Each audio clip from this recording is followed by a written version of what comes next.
So hi, everybody, and thank you for being here for this fourth and last seminar of distant talks. Today presentation will be and discussion will be about housing needs, densification, and suburban areas, by considering actual questions and future perspectives. And to do so, our special guest of today is Nancy Holman from the London School of Economics and Political Science. And Alessandra, me, and Alessandra Mossa are the moderators of this talk. So this is, as I said before, this is the last seminar of the second season of the distant talks, the PhD students behind the scenes. This is a cycle of seminars that has been organized by a group of PhD students in urban and regional development from Politecnico of Turin. And it starts, the organization of these seminars starts from the need felt by several students and young researchers to deepen some aspects of critical research.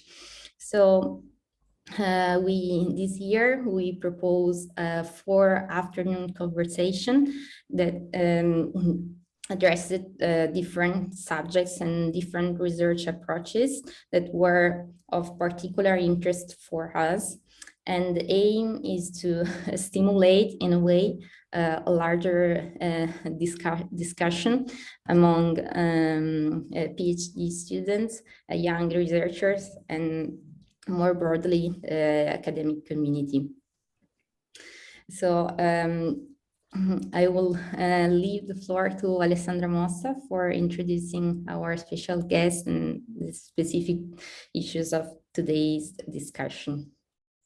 Okay, so I'll introduce Nancy. Nancy is a planner by training. She got a PhD at the University of Portsmouth in urban policy and a master's degree in community and regional planning at the University of Texas. Nancy joined the Department of Geography and Environment at the London School of Economics in 2008, but she's been working previously in the master's degree in housing and regeneration in the Department of Social Policy, also at the London School of Economics.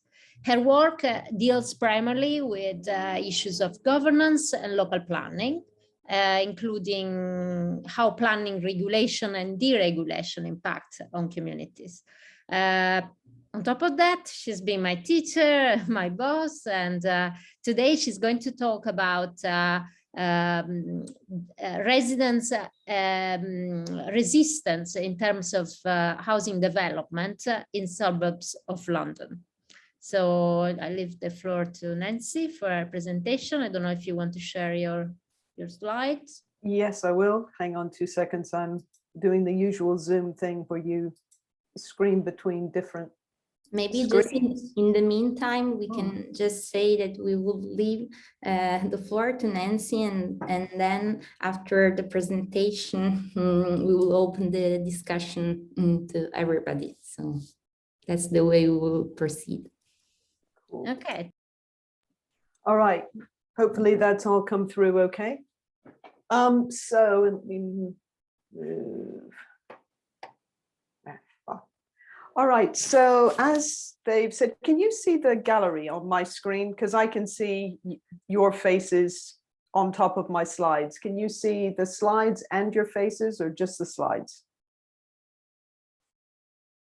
I just see the slides, but fantastic. No, that's perfect. Cool.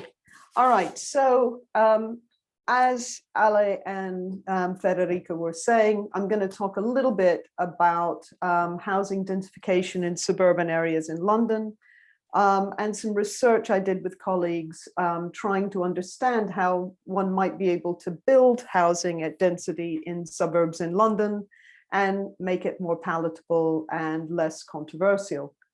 Oh, and I also want to thank Ale and Federica for inviting me to talk to you today. So just to give you a general outline, and also to say, I recognize that probably 90% of you aren't planners, and probably a lot of you don't have background in housing or background in certainly London and planning issues. But I think the talk I'm going to give today has some broader concerns that actually might really be helpful to you. So we're going to talk a little bit about something that I would call architectural or environmental determinism, this idea that by building something, you can drive a social behavior in people. So that's actually something that might be interesting in your own work. Also, we'll talk a little bit about the morphology of suburbs, what suburbs are like in a UK context, and also then how private property impacts on that social structure and impacts on what you can and cannot do in terms of providing social goods like housing. So to start off with, I think certainly Alessandra would be able to tell you that this is very true, or any of you who have ever come and tried to live in London would be able to say this is true. London is experiencing a relatively significant housing crisis, and that's caused by a number of different things. We have land constraints, which I'll talk about in a minute, but in the form of a green belt that prevents development going outside kind of the urban envelope. So you can't really suburbanize outwards from your edge in the same way as, say, an American city would be able to do. We also have a lot of property investors who come into the city from outside, generally speaking, the UK, to buy property in our property market, because the property market is pretty safe and it's always gaining in value. This makes it difficult to actually try to get housing to be a bit more affordable, because if you've got a housing market that's always increasing, people want to maintain their investment, and politically can be very resistant to you being able to do anything about that in terms of lowering prices. So the average house price from February 2022 in London was £529,882, which is up 8% from the same month a year before. So you can see that that's kind of growing exponentially. Just to give you a figure of reference, the average housing price in the UK or in England overall is 295,000, right?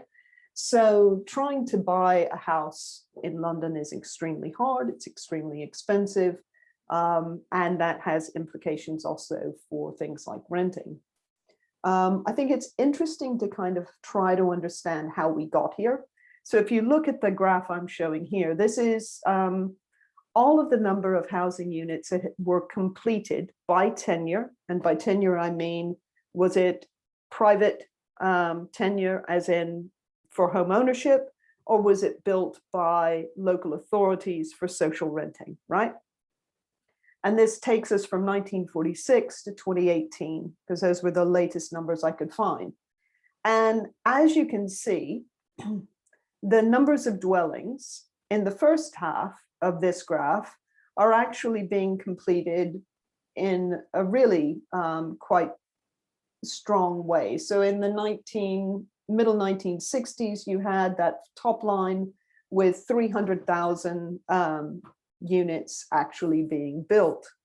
Now, what's very interesting is, as you see, the population of London the population of London at this period of time was falling.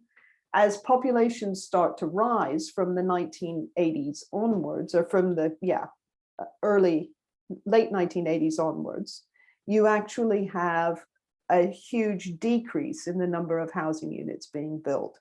So part of that big decrease is the blue line you see there, where it's local authorities building houses. So our kind of attitudes towards social housing, that just plummets. We have things like Margaret Thatcher's right to buy, where she sold off a lot of our public housing. And you see everything kind of going back to a more market-driven approach. And there's some interesting things here to think about briefly as well in terms of density. In the first half of this graph, from the 1950s up into the 1980s, density itself was seen as a problem. London was considered to be quite a crowded, dirty city. That was always the planning idea, that you needed better light, you needed better air, and we wanted to de-densify the city. So we built at lower densities in the suburbs, we built new towns to move people out of the city, et cetera, et cetera.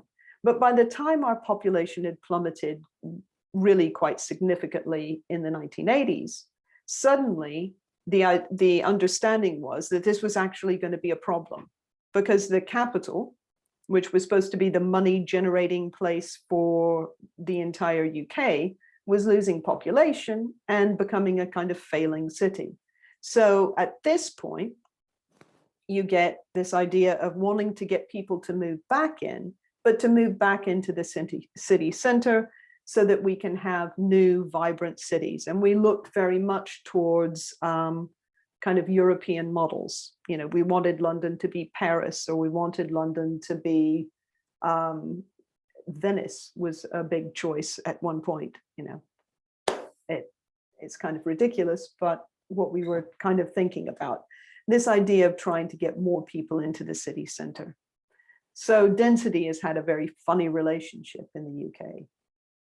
Now, I told you a little bit about this notion of London and its green belt. And this was in the latest London plan. It has been, it's something that people say that the London mayor, Sadiq Khan, said. I can't find any real evidence of that, but it's very, very popular as an idea of how we want to plan for London. And that is, in order to protect its green belt, London will consume its own smoke. In other words, in order to protect that land at the periphery edges of London and other green spaces, we will provide all of the housing that we require, which is something like 68,000 houses a year, just to even break even on trying to get enough housing built. We're going to provide that in London proper. Yeah, we're going to provide it within the city boundaries. Now, that's a really interesting thing, because actually London is a built-up city, and London has a lot of protected green spaces as well within the cities. We have huge royal parks. Richmond Park is really large. You've got Kensington Park, all of these places that are really sizable pieces of land that you can't build on either. So we're reliant on looking for different brownfield or previously developed land that we can build properties on and densify. During the first part of the 2000s, up until kind of middle 2000s, we were doing a lot of that densification in places like Tower Hamlets, in Southwark, in the city, more in the city center, right? Where there were still some industrial lands in places that we could densify, and also sadly some former council housing estates, which we redeveloped, often moving people on, but developing those at density as well. Now, that means if we've kind of done quite a bit of the internal part of London densifying, that we need to be able to also move some of this housing out to other areas. And those other areas will be places like the suburbs of London. I think it's really important as well to understand a little bit about the suburbs in London. I like this photo. It's kind of a very evocative image of what British people and to some degree American people think about the suburbs. It's all about home, safe environments, gardens, you know, great living. It's that sort of myth of living in a rural idyll in the middle of the city. You know, people moved out to the suburbs because they wanted to get away from grit and grime, and they moved to these very mock Tudor, mock lovely houses with gardens that are detached, right? It's this mentality, certainly in the British mind, of what we want to have in terms of a good life. Our suburbs are hugely different than, say, suburbs in Paris, where you have lots of high density housing, and also suburbs in places like Milan, for example, where actually out in the periphery, you don't have single family dwellings, but you have actually multifamily dwellings. You have apartments and flats. That's very much not a British ideal of what we want. There's the horrible saying in the UK that, you know, every man's home is his castle. You know, we have that kind of idea. Now, a couple of things to know here. There is now a big myth that the people you see in this photo are the people that live out in the suburbs. We have a kind of view that it's still very homogenous, it's still very white, it's still very kind of lower middle class, right? It's actually, the suburbs now are actually very mixed, in fact. So that part's not really the truth about suburbs anymore. However, they are low density, as I've said. They do have large brownfield sites, so they're ripe for development, because there were factories and businesses out in the suburbs that too have gone away and have moved elsewhere. So there's land to be developed. And very, very importantly, out in the suburbs, there is a high level of home ownership. So what if you look at these two maps from the London data store, this gives you a kind of picture of London. London is broken up into 32 boroughs plus the City of London. So it would be similar to Comune, or I guess whatever the equivalent is in French, which I cannot pronounce, so I'm not even going to start. However, these are all kind of the neighborhoods and governing spots in London. So if you look around the periphery, you have outer London. This is where the suburbs are located. And then as you go inwards, you have obviously the city center and inner London. The darker the color, the higher the levels of home ownership. So if you look at these maps, you have the top one is people who own their home outright, i.e. don't have a mortgage. And you see out around the edges, there is a predominance of people who own outright.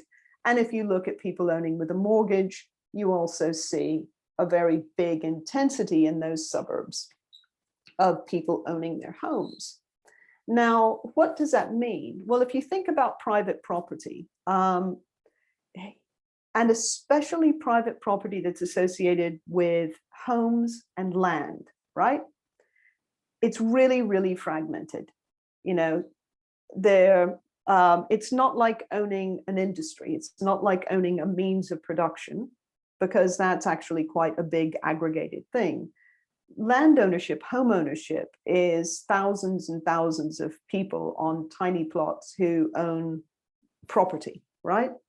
And that fragmentation means that there are high levels of interdependency between those owners, and that this can sometimes lead to unconscious or maybe even conscious antisocial actions.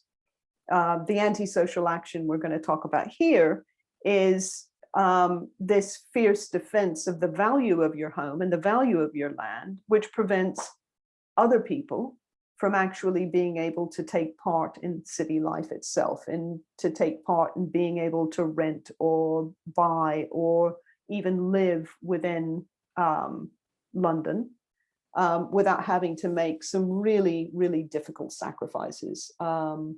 You know, I've had students who have actually rented an understairs cupboard.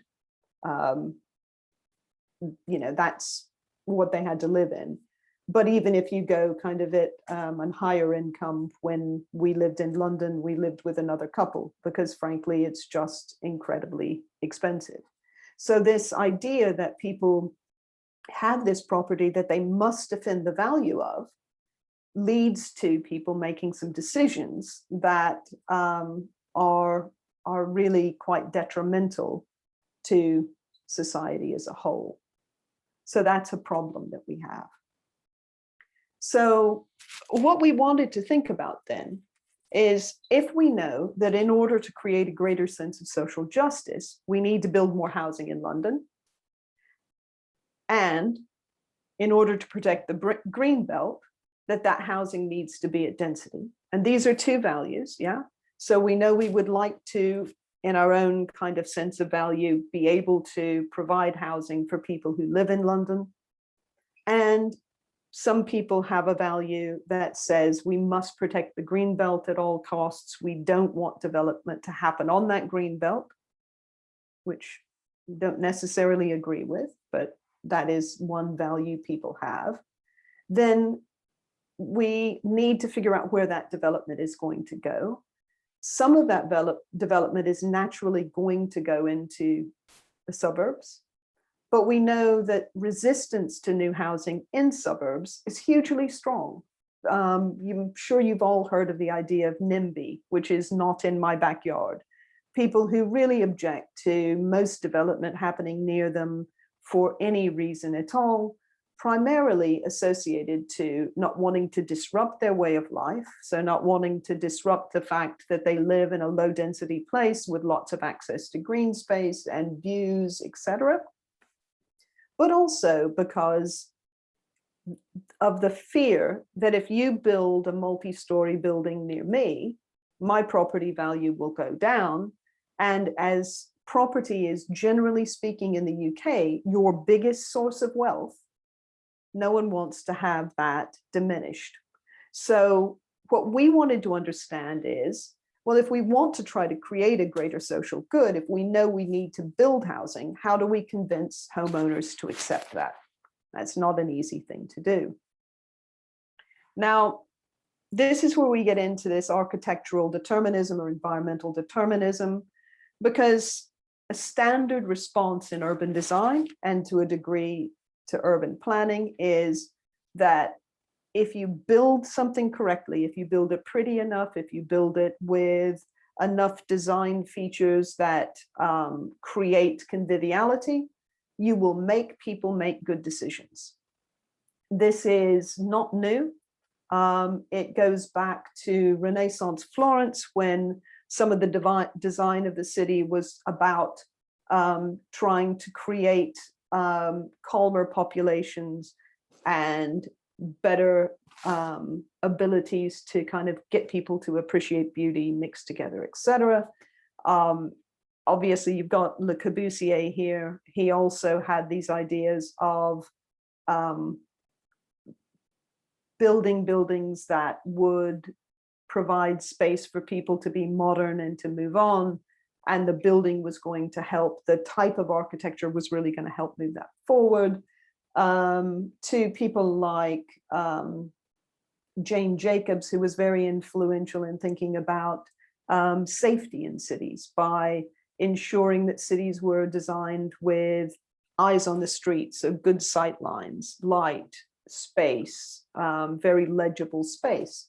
And all of this is meant to create good social attitudes in people and good interactions. In this case, what we're talking about is, if we design these suburban higher density buildings in a specific way, so if we make them pretty enough, if we make them look like they fit in enough, well, then this will drive the social behavior of people accepting them, right? So in order to test this, and do let me say here, for all of you who are young researchers, this is the absolute beauty of having co-authors, right? Always have co-authors. You bring people who know things that you don't know. So I'm going to talk to you a little bit about our methods. And I'm going to confess up front that our methods were done by a guy who is actually a quantitative researcher. And I am going to do my best, but please don't ask me any in-depth questions about the formulas in the paper or what I'm about to tell you right now. But in general, what we did was a randomized control trial. And randomized control trials, generally speaking, they're often used in trials for medication, is where you understand that there are going to be a number of factors that you just can't control for in a normal way. So the people in which you're actually studying, they're going to come to that study with known things and unknown things. And in quantitative analysis, you always need to be able to control for these factors. So the idea is that by randomly allocating participants to different treatment groups, you're able to actually, if you've designed everything well enough and you've enrolled enough participants in your trial, be able to sufficiently control for all the confounding factors that would prevent you from having really useful comparisons in the treatments that you've studied. Again, a big shout out to Wikipedia for trying to make that as digestible as possible. But what we did is we collected 939 responses from across London's suburbs. We recruited our respondents using local groups, local neighborhood associations, local Facebook groups. Actually, we used a lot of social media because COVID had just started to hit when our study began. So we found that really, really useful. If any of you are trying to do large scale studies where you need lots of respondents, I would highly recommend thinking about how you can use local groups in social media to actually try to generate respondents for surveys. It really worked much better than we thought. Respondents answered a series of questions about attitudes. So asking them things about, does London have a housing crisis? Where should development primarily occur? Did they feel like they had any political clout? Did they feel like they could make any impact on local decisions? And the part that's the random control trial, they were shown sets of images, control images and treatment images, and asked to rank them in terms of their acceptability. So how acceptable would this development be if it was built within a 10-minute walk of your home? And how dense do you perceive this development to be? So I'm going to show you some images of what I'm talking about in just a second. But basically, we collected this kind of demographic and attitudinal detail from our respondents, and we collected attitudes towards this random control trial of images. So we broke our hypothesis was basically that if the design echoed suburban characteristics of London's suburbs, then you might be able to make that density more palatable. It's kind of a simple idea. If it looks like, you know, if the development next to you looks similar to your own kind of home and your own streetscape, then maybe you will be less freaked out by it, would be the non-scientific way to say. And this gives you, these two images here give you very good kind of views of what London suburbs look like. You know, they tend to be brick. They have lots of windows. They have kind of their facades aren't just flat.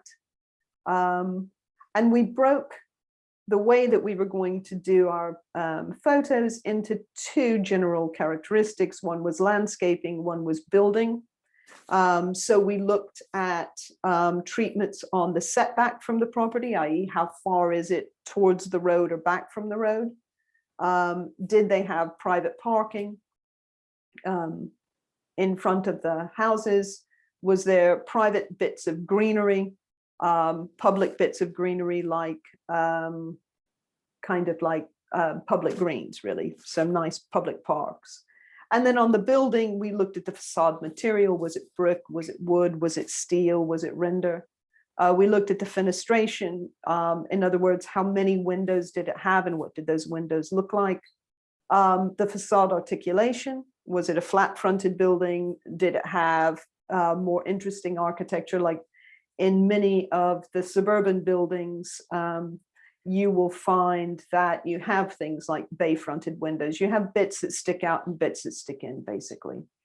And then we looked at roofing material because we were interested to see what kind of roofing material, did that make any difference? So was it a pitched roof? Was it a roof with parapets? Was it a flat roof? So we were trying to kind of pick out vernacular architectural bits from the suburbs and show our participants different photos based on those.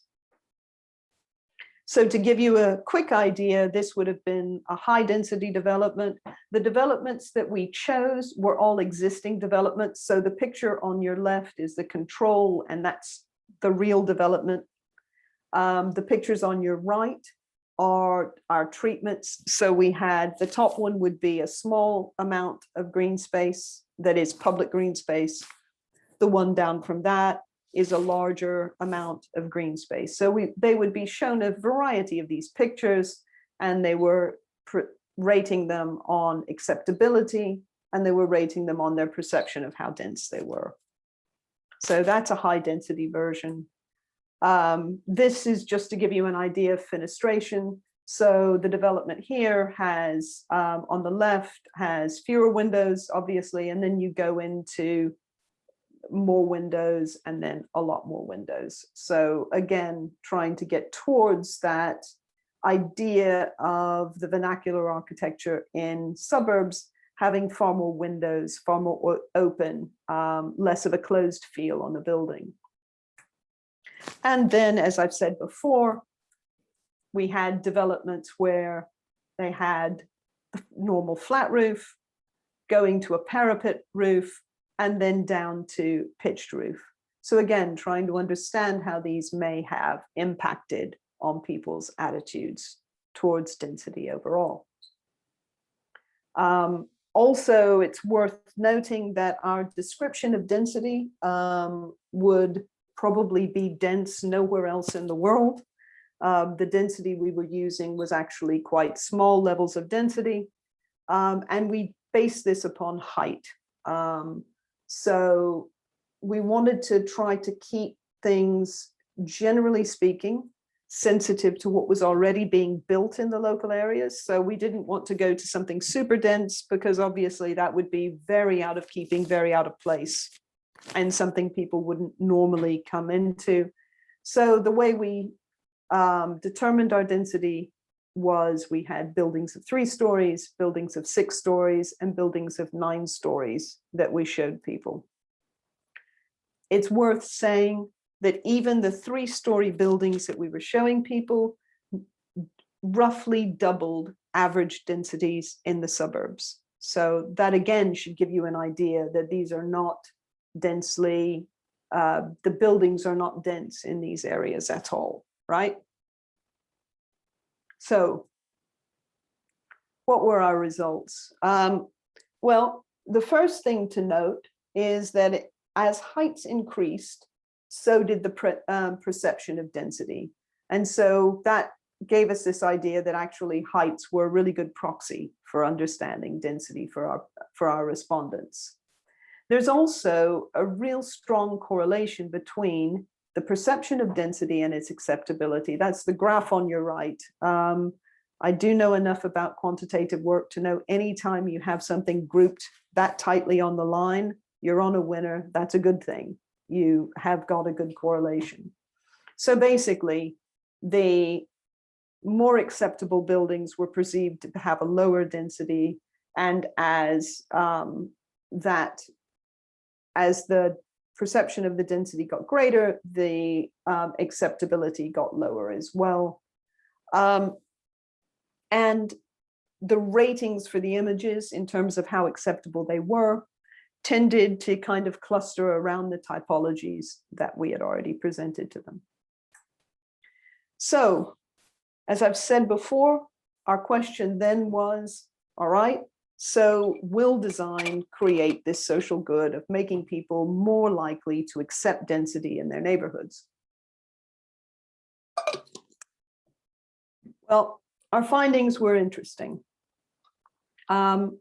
Generally speaking, For low density buildings, yes, design treatments actually mattered.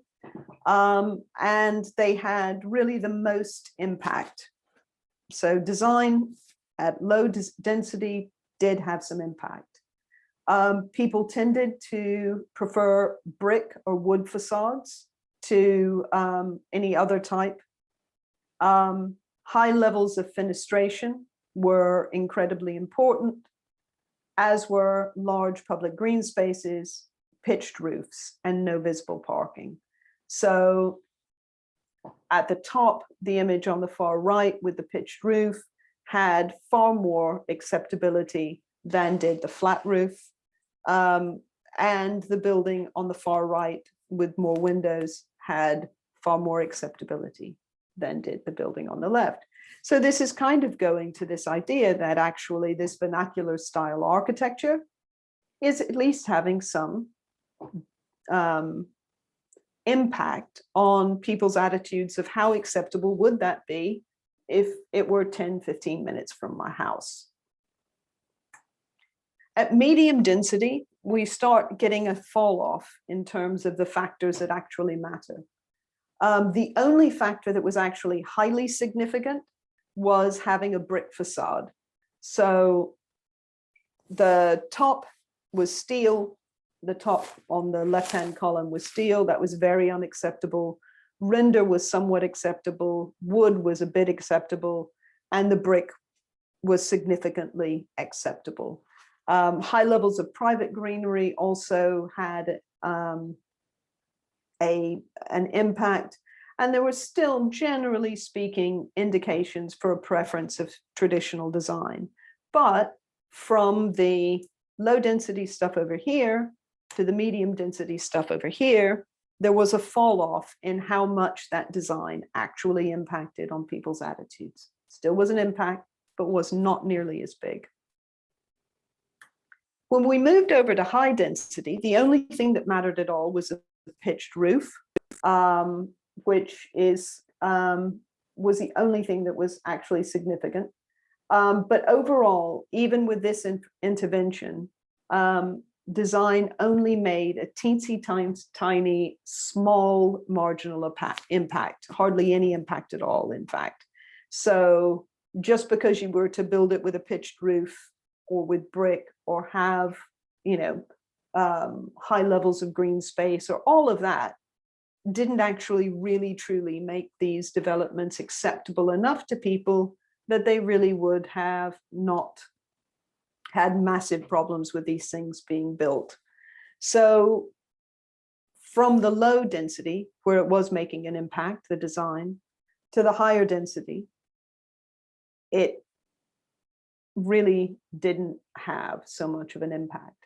And arguably in London, to build 66,000 homes a year, we need to be building at densities that are certainly higher than 3-story, right?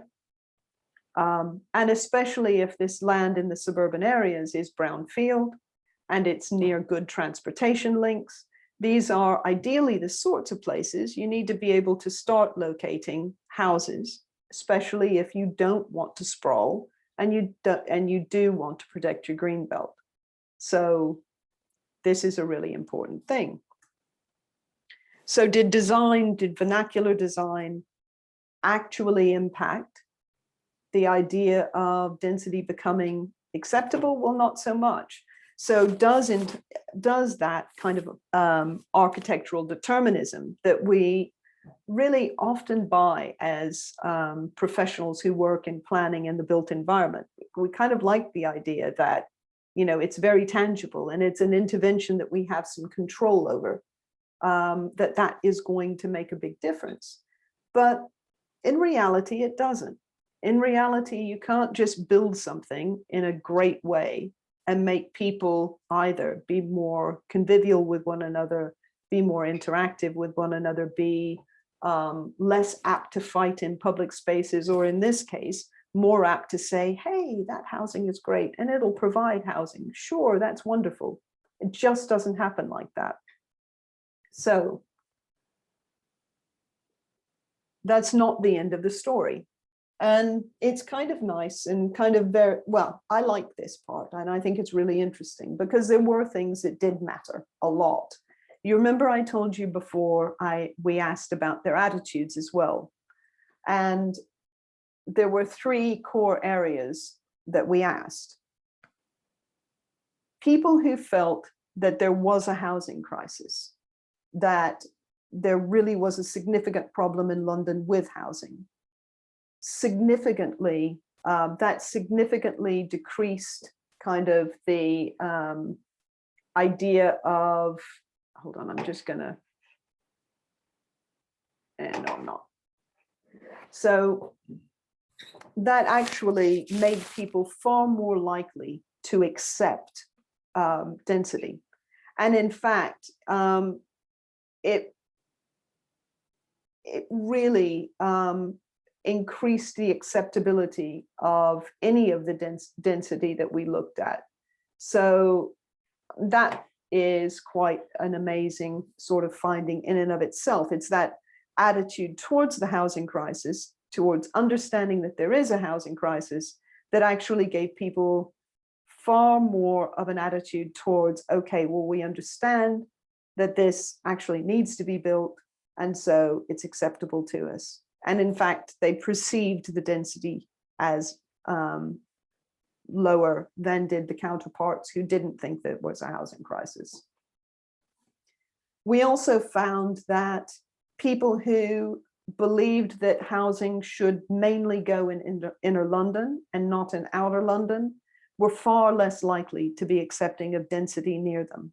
So there was this significant group of kind of those people that we would call NIMBYs who were just not going to accept this at all.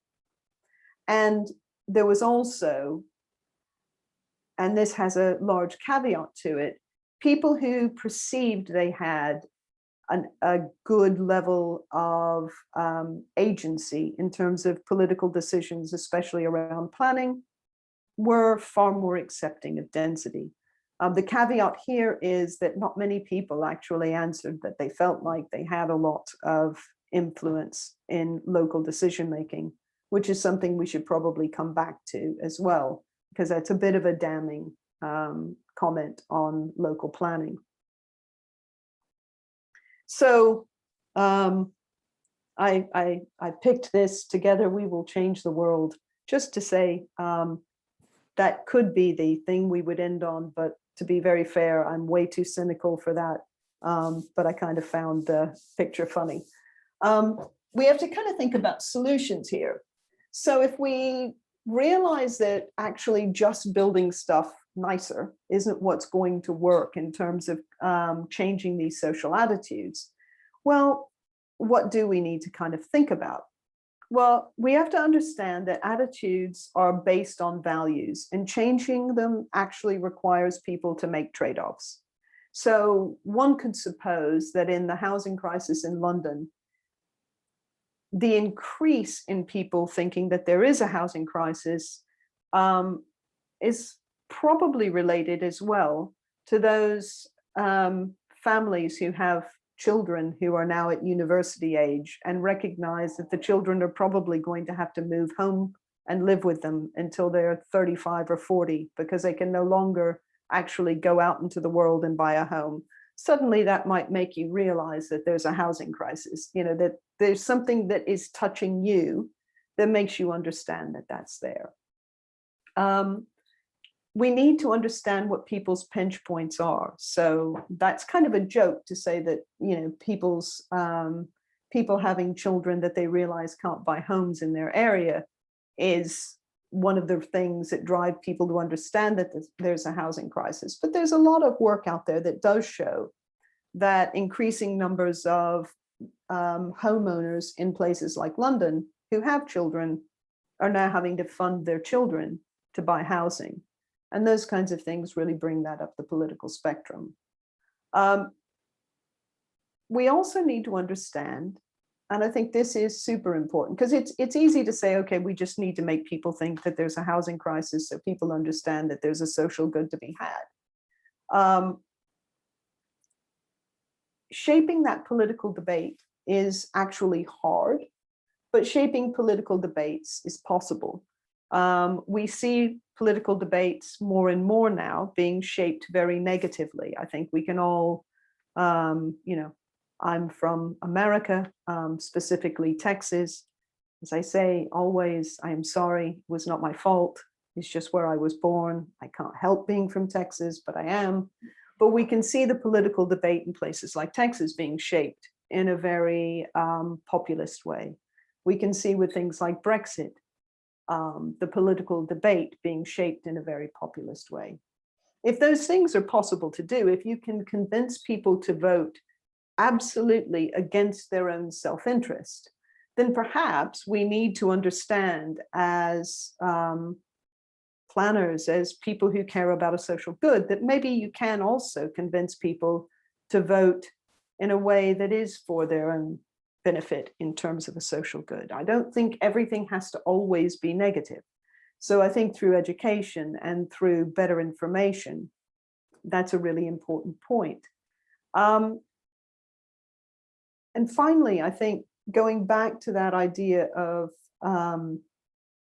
only a very few people saying they felt like they had any power or any ability to make any kind of changes in local decisions in their areas, I think that is damning of us as planners, as us as city leaders. We need to improve those democratic processes. We need to improve people's feeling of efficacy. And I think by doing that as well, and combining these things, that we maybe can actually try to build cities that are a little bit fairer. So I'll leave it there. And again, I have no intention of changing the world, nor do I believe that I can. But I think there are interventions that we could make that would make things a bit better. I just don't think it's design. Cool. So thank you very much. I'll stop sharing, guys.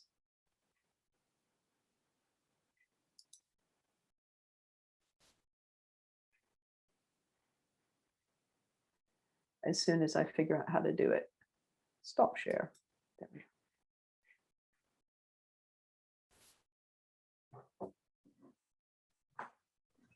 Thank you very much, Nancy. It was really interesting. And I was wondering if you can told us more about the role played by greenbelt, because suburbs are kind of trapped between this idea to protect the greenbelt, and they're also fascinated by this rural nostalgia and the density of the city center. So we have been, I mean, greenbelt has been depicted even, especially elsewhere abroad, as a panacea in order to stop sprawl, but as consequences. And yeah. I mean, I think that's a really good question. And I mean, from having worked with us, you know, kind of what we think a little bit about the greenbelt in terms of the kind of negative consequences it has as well. And you're right. I mean, we get people who come and take tours of the greenbelt from other countries who want to adopt it as a complete policy for their own cities. And the greenbelt, in some respects, has been good in terms of stopping sprawl. But what it has also done is it's created a lot of constraints in terms of what land you do have. But it's created as well this thing Alessandra's talking about, is this notion of rurality within the city. That means that it's very hard to actually then develop anything that is inside London, outside the greenbelt, but is attached to it, is close to it, because people want to maintain this kind of low density rural fantasy, despite the fact they live 20 minutes from the center of London. And so you have these real political tensions with the greenbelt in that way. And it really does stop development. Places like the London Borough of Bromley, which has metropolitan greenbelt land within it, is really able to say, we're not going to provide any more housing than we currently have, which allows them to maintain a very exclusive kind of place. And I think the greenbelt has a lot to answer for in those ways. It doesn't necessarily serve the purpose that it should. In terms of housing crisis, I have to say that the debate in the UK is still quite alive, and people are more aware than here about it. So it's true that more education and more awareness should be incentivized, but compared to what is the debate here, it's I think Yeah, I mean, I think it's really interesting. Every time that there has been a political upheaval, whether it's Brexit or COVID or what have you, or even the financial crisis, there's always that notion that property prices in London are going to fall. And actually, property prices in London either fall briefly and recover or still boom out of control. I think as well that we've got lots of different factors that actually are going into making that housing crisis happen. But yeah, it's not as large, I think, in other places, except for maybe Hong Kong, those sorts of cities. But I also think that, you know, these are the kinds of problems that, you know, maybe the housing crisis in this sense is very specific to London in terms of affordability, and maybe less relevant to cities. I mean, I think Torino is still relatively approachable in terms of housing prices. So every place will have their own issue. Yeah. For us, the design kind of idea is supposed to make density more acceptable. In places like Turin or Milan, it might be that tactical urbanism is designed to make spaces feel safer. Yeah. So there are always those kind of design interventions that people expect to have some real sense of changing social attitude. But yeah, I think in London, the worse the housing crisis gets, the more people are touched by it. And the more people that are touched by it, the better chance you have to get people to accept density. But of course, what you don't want to do is make it so bad that, you know, it takes years and years and years to ever rectify itself. Another aspect that might convince residents is probably the provision of facilities that development could bring. I mean, suburbs are not full of services and yeah, and I think there again, you know, you're talking about those pinch points and those values. So by making people understand that there are benefits, both benefits broadly to society, but also personal benefits to them, you can actually then make that a little bit more palatable. Yeah, because it's not just that you're going to build this next to me, my house price is going to go down, you're going to, you know, ruin my life. But you're going to build this next to me and there'll be better shops and there'll be a new cinema and etc. And maybe that will actually, you know, make my life better rather than worse. But it's trying to kind of get those sorts of attitudes adopted rather than simply relying on design.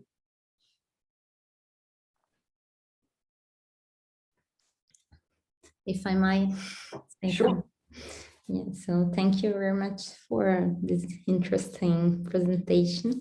And many questions came to my mind.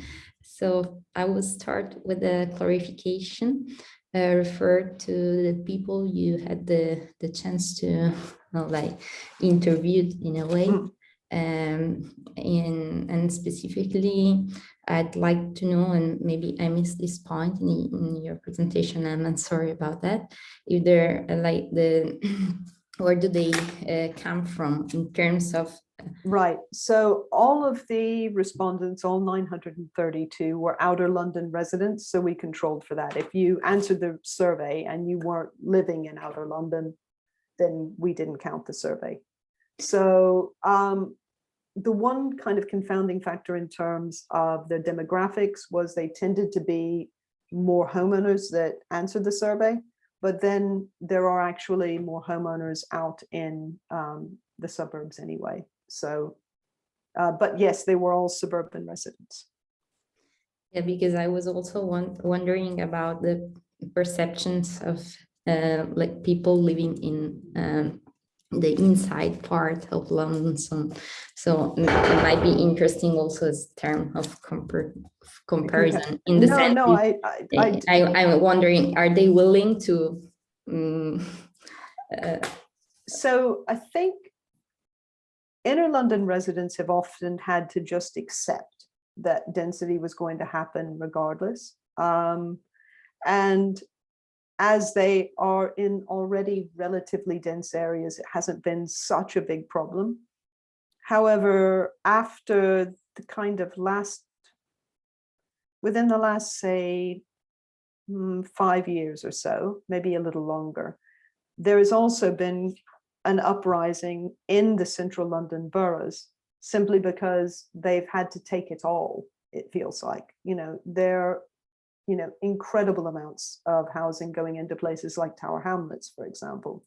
And I think there has been that sense of fairness, because density doesn't necessarily just lower your house prices. If you get a flood of density, you may maintain the fact that you've got a green space in your area, but suddenly that green space that was being used by 1,000 people in this small parklet is now being used by 3,000 people.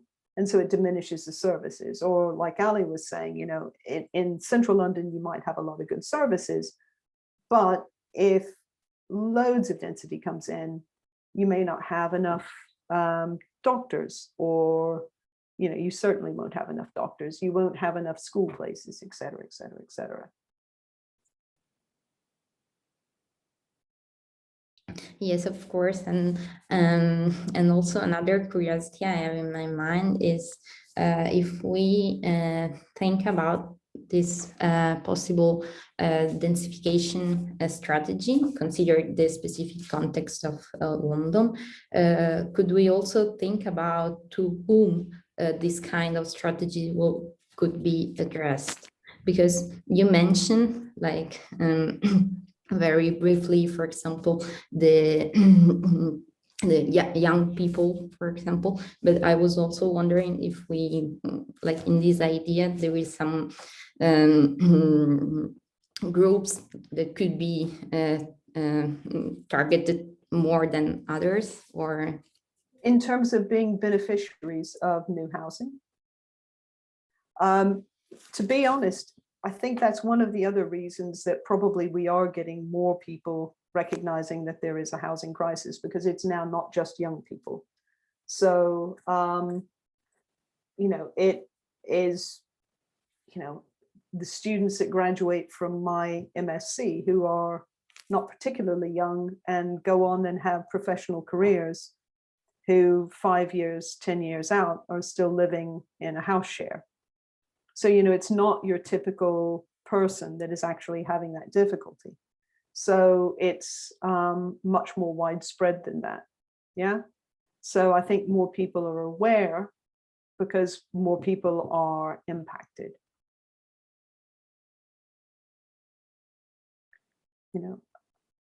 I think I think probably across Europe, it is pretty unusual to still have to live in a flat share at 35. And certainly at however old I am, which I shan't say online because it's being recorded, but more than 35, living in a flat share is a bit of a weird thing. So that it's a broader group of people impacted. And there's also, because of the, really dreadful conditions, especially at the lower end, there's been a lot more news coverage of, people living in sheds, 10, 12 people in a shed in the back of someone's garden, or, in just really dire conditions. There are constant jokes about what people are listing on rental sites for renting. There was one recently that you could lie in your bed and your cooker was here and your toilet was there. So, you never had to move, really. So, and these things are real. I mean, and they're being rented for, what, €800 a month. Yeah.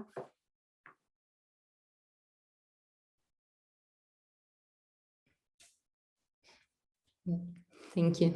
No problem.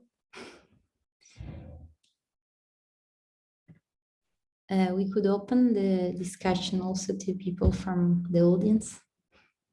I will let them intervene by themselves.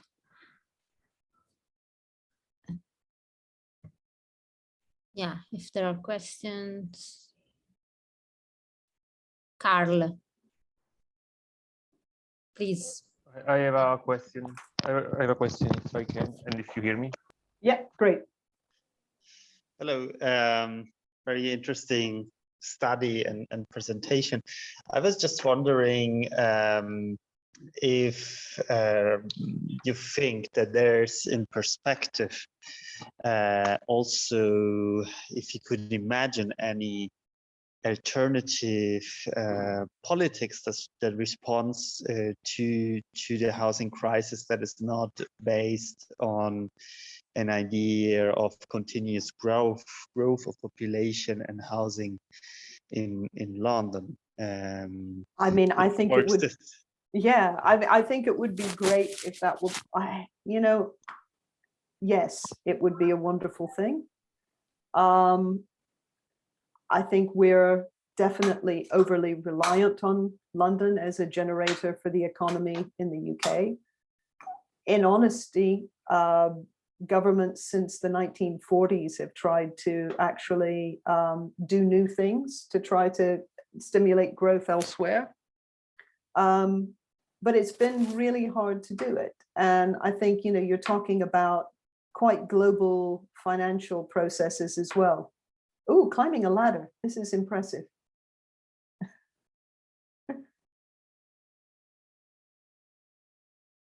Sorry, I'm now fascinated to make sure you don't fall. But yeah, I think there could be some really good points to trying to make a recognition that we don't always have to grow. I think there are also big problems with London being seen as such a place that does grow because we become very popular as an investment location. And so property gets eaten up in that way as well. Hopefully that was so yeah. So in part you say it's like sometimes also a bit like a self-fulfilling prophecy in the sense of this logic of investment and the expectancy of growth which produces growth again. Precisely, yeah. And that's such a global process, it's hard to stop. So small steps first. Thank you. Sure. I think Lorenzo has a question. Yeah, and I don't know if you hear me. Yeah. Okay. So yeah, I was trying to write it because my connection is bad. Anyway, my question is, when you analyze the data you collected through the surveys, did you reflect or did you notice any gendered perspective in the overall attitude towards the development and the kind of vernacular architecture that was proposed? And also, if you but still, I don't know if you noticed maybe some diversity in the responses between maybe Londoners from England and Londoners that were migrants. Right. So all of those things were things that we did look for, but none of those things were statistically significant. So I think it's part of where I like qualitative research because it would be interesting to actually talk to people about those kind of things, but nothing that was statistically relevant. Which is always, to me, that's the frustrating part about quantitative. I always think that it's really important to do both. And it's another reason that I think co-authors are great. In this case, it was very much a quantitatively driven study. But I like the studies I've done where we have a high level of quant, but also qual going into it, I think is great. Because the quantitative can point to big directions and it can pinpoint kind of specific things that are happening, but they can't tell you at all underneath why. And I guess I kind of like the why. So having that qualitative interview data gives you the why. And I think that's nice because you have both. Okay, thank you. You're welcome.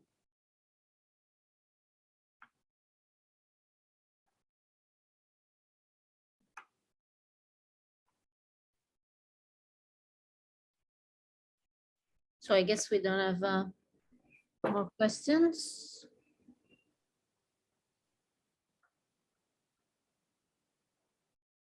And pretty much most people are PhD, yeah?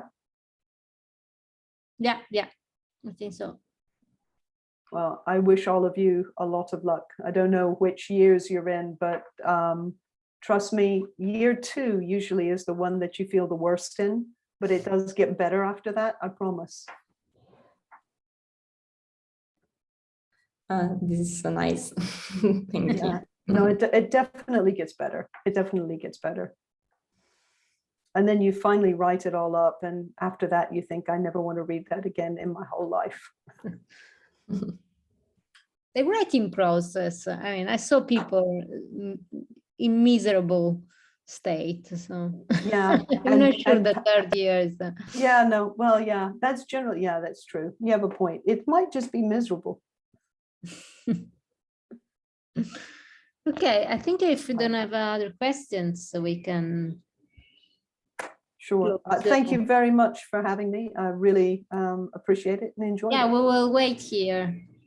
Cool. You here. Yeah, maybe we'll organize something in presence at some point. Yeah, it would be very nice to have you here. Cool. Or... Yeah. Well, we're thinking about Torino for next year, Ale. Ah, okay. So Nancy organizes a yearly trip with the students, and apparently Torino was a good option for next year. That will be a great occasion to meet in person. No, it'll be fun. So yeah, don't worry. I'll rope you into doing things for us. Right. Okay, thank you very much, Nancy. All right. Thank you a lot. Soon, Take care. and enjoy your evening. Yeah, Bye. you Thank guys to as well. all. Thank Bye. you. See all of you. Bye. Take care. Bye.